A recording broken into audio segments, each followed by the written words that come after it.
Hi friends, ఆయన ఇప్పుడే rice మిల్కి వెళ్ళాడండి వడ్లు తీసుకొని. నేను ఈ లోపల రైస్ పోసుకునే డబ్బా క్లీన్ చేసి పెడుతున్నాను. రైస్ తీసుకొస్తే రైస్ పోసి పెట్టాలి. ఇప్పుడే నీట్గా కడిగి ఎండకు ఆరబెట్టాను.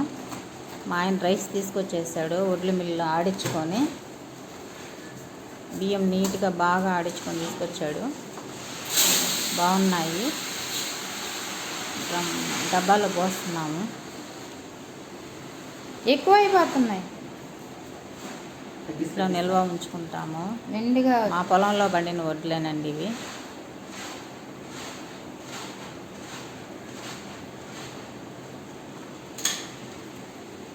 మీరు కూడా ఇలాగే మీ పొలంలో పండించుకున్నవి నిల్వ ఉంచుకుంటారా?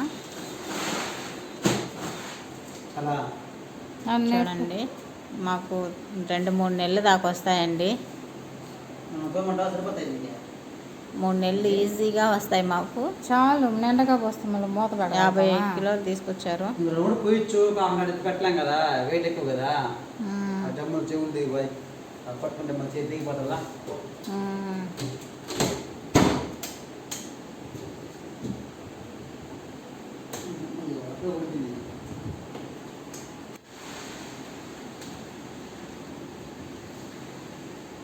మళ్ళీ పోస్తున్నాడు, డ్రమ్ము ఖాళీగా ఉందని. పెద్ద జీలకర్రలు అండి, మా పొలంలో పండినవేను. ఇంకెన్ని కిలోలు మిగిలాయా? వడ్లు ఎన్ని కేజీలు మిల్లుకేసింది మనమా? 82. వడ్లు 82 కిలోలు వస్తే బియ్యం ఎన్ని కిలోలు వచ్చాయి మనకి ఆడిచ్చాక?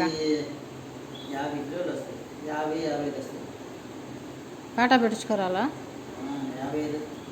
55 కిలోల 82 కిలోలు వడ్లకి 55 కిలోలు బియ్యం వచ్చాయా?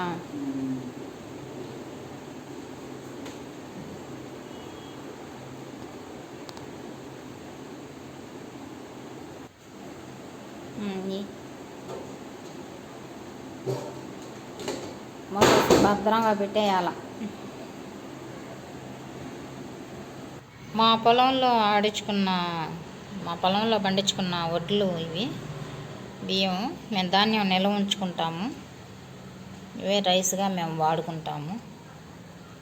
జీలకర్రలు బాగున్నాయండి. రైసు పెద్ద జీలకర్రలు.